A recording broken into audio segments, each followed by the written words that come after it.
भागलपुर के तिलका मांझी थाना क्षेत्र के डिक्शन मोड़ मोदीचक में बीते 24 जून को आभूषण कारोबारी पवन कुमार वर्मा से 30 किलो चांदी लूटकांड का भागलपुर पुलिस ने उद्भेदन कर लिया है।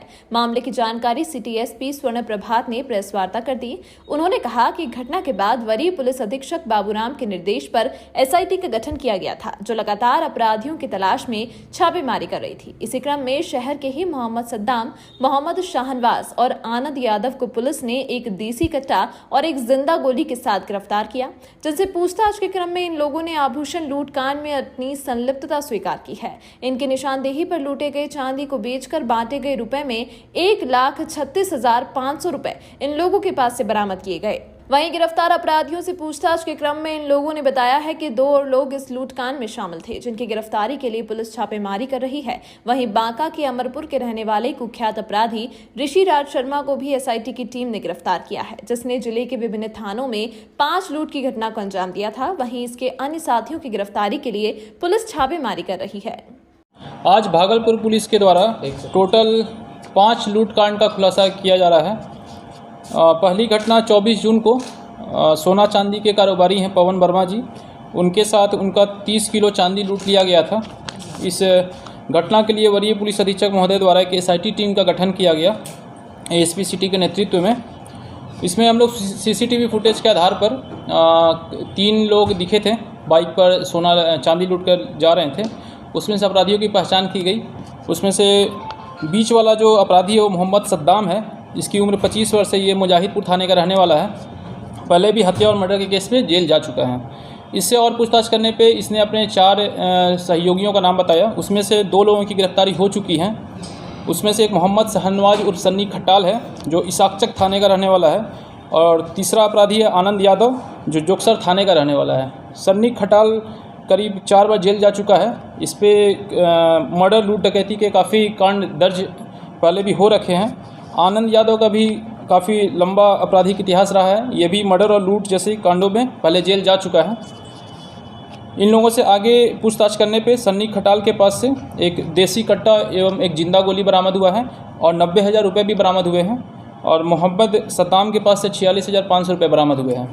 इन लोगों से पूछताछ करने पे पता चला कि इन्होंने सारा चांदी एक कोलकाता ले जाकर बेच दिया है, और इन्होंने बेचकर जो पैसा मिला था उसको आपस में बांट लिया गया है। तो उसमें से कुछ पैसे बरामद हुए हैं, और जो कांड में प्रयुक्त जो हथियार था देसी कट्टा वो भी बरामद हुआ है। और भी जो 2 लोगों के नाम आए हैं उन लोगों की गिरफ्तारी का भी प्रयास किया जा रहा है। भागलपुर अखिल भारतीय विद्यार्थी परिषद के भागलपुर बांका के विभाग सह संयोजक कुणाल पांडे को एक धमकी भरा पत्र मिला है, जिसमें उदयपुर में कन्हैयालाल की हत्या का विरोध सोशल मीडिया पर और अन्य कार्यक्रमों के द्वारा किए जाने को लेकर जान से मारने की धमकी दी गई है। धमकी भरे पत्र में लिखा है कि तुमने ज्ञानवापी मामले में भी टिप्पणी की थी। वहीं पत्र में साफ तौर पर लिखा गया है कि जिस प्रकार से कन्हैयालाल को हम लोगों ने अल्लाह के पास भेजा है, उसी प्रकार तुम्हारा भी सर धड़ से अलग कर तुम्हें भी अल्लाह के पास भेज दिया जाएगा। वहीं कई तरह की धमकियां पत्र में दी गई हैं। पत्र भेजने वाले संगठन का नाम भी इसमें दिया हुआ है, जिसमें गजाला ए हिंद लिखा हुआ है।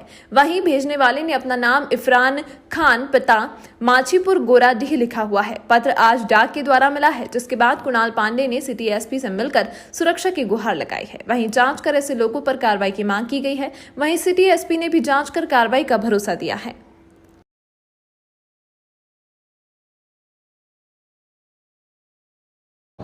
मामला है कि सुबह हम लोग परिवार के साथ बैठे हुए थे। एक पोस्टमैन है, पोस्टमैन आया और पोस्टमैन के ज़रिए हम लोग को ये चिट्ठी मिला। 2 पेज का ये चिट्ठी है। इस पत्र में जान से मार देने की धमकी है, और इसमें गजवाए हिंद इस्लामिक संगठन का भी, इसमें ये आतंकी संगठन है उसका भी नाम मेंशन किया गया है। ये मुझे जानकारी नहीं कि ये क्या है, किसने भेजा है। इसने नाम है इस पर इफरान खान नाम के आदमी के द्वारा इसको भेजा गया। हमने संबंधित वरीय पदाधिकारी को, थाना के अफसर, अपने थाना के अधिकारी को, सबको मैंने सूचना दे दिया है। अब प्रशासन इस पे जो निर्णय लेगा हम उसके साथ हैं, और प्रशासन जांच करके आप सबों के समक्ष जो जांच जांच आएगा उसके बाद जो जैसा क्या आया है लेटर में क्या?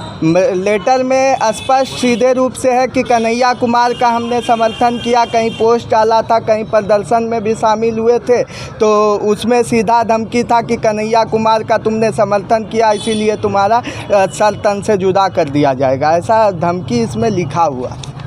कितना डर लग रहा है?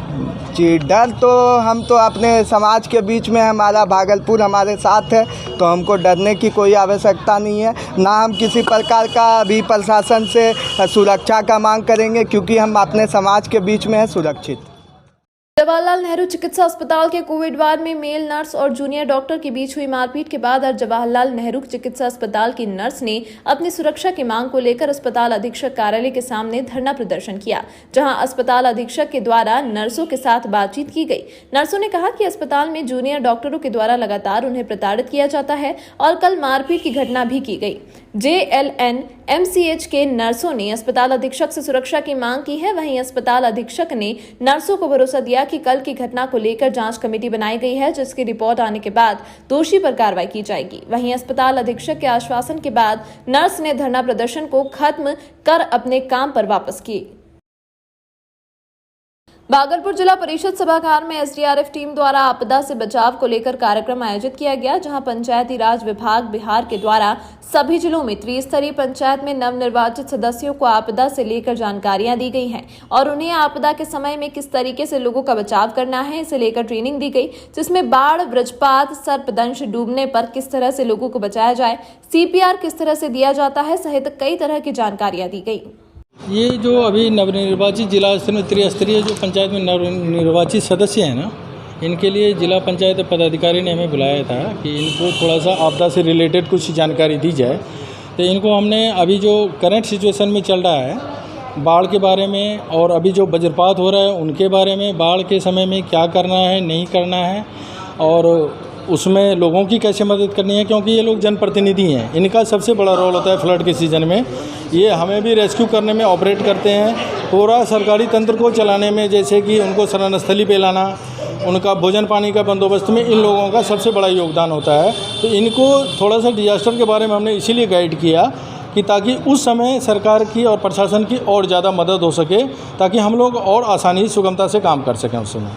तो उसमें हमने इनको आज बाढ़ के बारे में, अभी जो वज्रपात हो रहा है उनके बारे में, सर्पदंश के बारे में, और उनसे अगर मौतें हो जाती है, डूबने से भी मौत हो जाती है, तो तत्काल में जैसे हम लोग फर्स्ट एड करते हैं, ब्लीडिंग कंट्रोल के बारे में इनको जानकारी दी है और CPR के बारे में जानकारी दी, ताकि लोगों को दोबारा जिंदा किया जा सके। नगर निगम में राष्ट्रीय सफाई मजदूर संघ बिहार प्रदेश शाखा के द्वारा 1 दिवसीय धरना प्रदर्शन किया गया, जिसमें 3 सूत्रीय मांगों को लेकर प्रदर्शन किया गया है। प्रदर्शनकारियों ने कहा कि लेबर EPF अभी तक अपडेट नहीं हुआ है, जबकि पूर्व में नगर आयुक्त महोदय के द्वारा इसे अप टू डेट करने का आश्वासन दिया गया था। हटाए गए मजदूरों को फिर से बहाल करने की बात नगर आयुक्त के द्वारा की गई थी, लेकिन स्वास्थ्य शाखा प्रभारी के द्वारा सभी कागजात बन जाने के बावजूद भी इन्हें ज्वाइनिंग नहीं कराई जा रही है। वहीं नगर आयुक्त के द्वारा आश्वासन दिया गया था कि सभी सफाई कर्मियों का वेतन 5 तारीख तक दे दिया जाएगा, लेकिन आज 12 तारीख हो जाने के बाद भी वेतन अभी तक भुगतान नहीं किया गया है। वहीं प्रदर्शनकारियों ने कहा कि अगर जल्द मांग पूरी नहीं की गई तो आने वाले समय में सभी सफाई कर्मी हड़ताल पर चले जाएंगे। लेबर का जो है EPF लगभग 2 साल से अप टू डेट नहीं हुआ है, जिसमें पूर्व नगर आयुक्त द्वारा आदेश किया गया है कि लेबर का अप टू डेट किया जाए। मेरे पास पत्र भी है और एक आदेश और पारित किया है कि हटाए गए मजदूर का जल्द से जल्द जाकर के वापसी हो। उसका संचिका बन के तैयार है, लेकिन ज्वाइनिंग देने के लिए तैयार नहीं है स्वास्थ्य का प्रभारी। उसके बाद आपका वेतन जो नगर आयुक्त द्वारा 5 तारीख वेतन दिलाने का बात हुआ था, आज 5 तारीख से 12 तारीख होने चला, लेकिन अभी तक हम लोगों को वेतन नहीं मिला है। बताइए, 12 तारीख हो गया, अगला महीना जब नगर आयुक्त आए थे तो बोले कि क्या अभी हमको समझने बूझने में देर लगेगा। मांग यही है, 3 मांग मुख्य रूप से है। एक कि अप टू डेट हो हम लोग का EPF, जो 2 साल से लगभग अप टू डेट नहीं हुआ है, लगभग करोड़ों रुपया है हम लोग का अप टू डेट 1200 कर्मचारी का। और अंतर्राष्ट्रीय वेतन जो है हम लोग का बन गया है, लेकिन अभी तक अंतर्राष्ट्रीय 2 साल 4 साल का अंतर्राष्ट्रीय है, लेकिन 2 साल का अंतर्राष्ट्रीय बोले हैं कि बन गया है, लेकिन अगला महीना भी टाल मटोल करके स्वास्थ्य शाखा द्वारा हम लोग का अंतर्राष्ट्रीय वेतन भुगतान नहीं किया गया। हम नगर आयुक्त महोदय से निवेदन करना चाहेंगे कि वो जल्द से जल्द इस पर कठोर कार्रवाई करते हुए लेखा शाखा, स्थापना शाखा और स्वास्थ्य शाखा पर कार्रवाई करें। वो हमेशा से दुलमुल रवैया अपनाते हैं। पूर्व में भी यही समस्या थी और लगातार संघर्ष जारी है, क्या कहना चाहेंगे? देखिए, आज तो हम लोग का मतलब सिंपल सा एक धरना प्रदर्शन है, 1 दिवसीय। फिर 2 दिन हम लोग काला बिल्ला लगा कर नहीं मांग को पूरा करेंगे तो काला बिल्ला लगा करके हर एक वार्ड में कर्मचारी काम करेंगे। जगदीशपुर टिकानी रेक पॉइंट पर सोमवार को बीती शाम एक मजदूर की दर्दनाक मौत हो गई। बताया जाता है कि मजदूर सीमेंट की बोरी ट्रक पर लोड करने के लिए ट्रक का ढाला का पट्टी खोल रहा था। इसी दौरान ढाले की पट्टी उसके सर पर गिर गई, जिससे मजदूर को सर में गंभीर चोट लग गई और मौके पर ही उसकी मृत्यु हो गई। मृतक मजदूर की पहचान रजौन थाना क्षेत्र के मिल्की गांव निवासी दिनेश दास के 25 वर्षीय पुत्र अमन दास के रूप में हुई है। इस घटना के बाद पूरे रेक पॉइंट पर मजदूरों में हड़कंप मच गया। साथ ही मजदूरों ने बताया कि यहाँ हम लोग प्रतिदिन ट्रेन के बोगी से सीमेंट उतारकर ट्रैक्टर एवं ट्रक पर लोड करते हैं, लेकिन हम लोगों को यहाँ किसी भी प्रकार की सुविधा मुहैया नहीं कराई गई है। बता दें कि मजदूर की मौत के बाद उनके परिजनों का रो रो कर बुरा हाल है। मृतक की 2 साल पूर्व ही शादी हुई थी। उसे 1 महीने का एक पुत्र है। जगदीशपुर थाना प्रभारी मुकेश कुमार एवं एसआई अजय कुमार अपने दल बल के साथ पहुंचकर मामले को शांत किया और ट्रक जब्त कर सनहोला मोड़ के पास रखा गया। चालक को गिरफ्तार कर लिया गया है। थाना प्रभारी मुकेश कुमार ने बताया कि परिजन के आवेदन के अनुसार कार्रवाई की जाएगी। लेबर को पैसा मजदूरी एक बोरा पर 6 रुपया मिलना चाहिए। पानी 3 टाइम मिल कितना रहा है? मिल रहा है 1 टाइम। पैसा कितना? पैसा 4.45 देता है। नीचे का लोड कर 2.85 टायर दूरी बनता है, जैसे 2.5-3 रुपया देना चाहिए नीचे से और 3-3.5 रुपया ऊपर से देना चाहिए डायरेक्ट। उसके बाद जो हम लोग का पैसा जो नीचे उतार लेते हैं 4.45 अभी देता है, उसके बाद भी बोरा उठ जाता है तो वो भी पैसा 4.45 सब चला जाता है। हम लोग का वो 1 पैसा नहीं मिलता है। सुविधा आपको क्या क्या है यहाँ पर? न कोई सुविधा नहीं। जगदीशपुर थाना क्षेत्र के पुरेनी गांव के निकट चांदन नदी में मंगलवार सुबह एक अज्ञात व्यक्ति का शव बरामद किया गया है। बता दें कि कुछ ग्रामीणों ने चांदनी नदी के किनारे बोरी में बंद एक व्यक्ति का शव को देखा। ग्रामीणों द्वारा इसकी सूचना जगदीशपुर पुलिस को दी गई। सूचना मिलते ही जगदीशपुर थाना प्रभारी मुकेश कुमार के साथ एसआई कृष्ण कुमार राय, एसआई अजय कुमार सहित दल बल के साथ मौके पर पहुंचे। पुलिस ने जब बोरी खोलकर देखा तो शव काफी सड़ी गली स्थिति में था। अनुमान लगाया जाता है कि शव करीब 8 से 10 दिन पुराना है। साथ ही शव का मुंह कपड़े से बंधा हुआ था और पैर भी रस्सी से बंधे हुए थे, जिससे जाहिर होता है कि उसकी पीट कर हत्या कर किसी ने नदी में फेंक दिया है। मृतक की उम्र लगभग 40 वर्ष का अनुमान लगाया जाता है। जगदीशपुर पुलिस ने शव को कब्जे में लेकर पोस्टमार्टम के लिए भागलपुर भेज दिया है। इस मामले में जगदीशपुर थाना प्रभारी ने बताया कि शव की शिनाख्त करने का प्रयास किया जा रहा है। घटना कहां और कैसे हुई है, इसकी छानबीन की जा रही है। हत्या कैसे की गई है, पोस्टमार्टम रिपोर्ट के बाद पता चलेगा। भागलपुर जिला अंतर्गत शाहकुंड के सुख सरोवर कस्तूरबा गांधी बालिका विद्यालय में कोरोना की चौथी लहर ने दस्तक दे दी है, जहां शाहकुंड के स्थानीय कस्तूरबा गांधी आवासीय विद्यालय में एक साथ 5 छात्रा कोरोना से संक्रमित हो गई। सभी कोरोना से संक्रमित बच्चों को होम आइसोलेट कर दिया गया है। वहीं शाहकुंड में कोरोना संक्रमित को लेकर विद्यालय सहित क्षेत्र में हड़कंप मच गया है। शाहकुंड के चिकित्सा पदाधिकारी जयप्रकाश ने कहा कि सभी संक्रमित बच्चों को दवा के साथ होम क्वारंटाइन किया गया है। साथ ही विद्यालय के अन्य 67 बच्चों को भी जांच गई है, लेकिन इसके अलावा सभी बच्चे कोरोना से सुरक्षित पाए गए हैं। वहीं विद्यालय में समुचित व्यवस्था एवं कर्मचारी की जांच नहीं होने से सभी लोग भयभीत हैं। स्कूल की एक स्टाफ आई थी जो कि सर्दी खांसी बुखार के एक बच्चे को लेके उसका और जांच कराया गया, कोरोना पॉजिटिव निकला। उसके बाद उसको दवाई ववाई दे के बता दिया। उसके बाद हॉस्टल में और सबको जांच के लिए भेजे, जिसमें 4 और बच्चे का कोरोना पॉजिटिव निकला। उस सबको भी होम आइसोलेट कर दिया गया, सबको दवाई देके भेज दिया गया। भागलपुर तिलका मांझी भागलपुर विश्वविद्यालय का 63वां स्थापना दिवस हर्षोल्लास के साथ मनाया गया। कार्यक्रम की शुरुआत मुख्य अतिथि प्रमंडलीय आयुक्त दयानिधान पांडे, टीएमबीयू के पूर्व कुलपति डॉक्टर छवेंद्र सिंह, रांची विश्वविद्यालय के पूर्व कुलपति डॉक्टर नंद कुमार इंदु, प्रति कुलपति डॉक्टर रमेश कुमार सहित विश्वविद्यालय के अधिकारियों ने दीप प्रज्वलित कर की। कार्यक्रम के दौरान विश्वविद्यालय के जहां अच्छे दिनों की चर्चा की गई, वहीं वर्तमान समय में विश्वविद्यालय की बदहाली पर भी वक्ताओं ने ध्यान आकृष्ट किया। तिलका मांझी विश्वविद्यालय में पिछले 4 वर्षों से स्थायी कुलपति नहीं है। वहीं प्रभारी कुलपति भी पिछले 7 माह से विश्वविद्यालय नहीं आए हैं, जिसके कारण जहां 8000 से भी ज्यादा छात्रों की डिग्री पेंडिंग पड़ी हुई है, वहीं रिटायर्ड कर्मचारियों का पेंशन भी नहीं मिल रहा है। इसके साथ यहां सेशन लेट हो चुका है। वहीं कर्मचारियों के अन्य काम भी कुलपति के नहीं रहने के कारण पेंडिंग पड़े हुए हैं।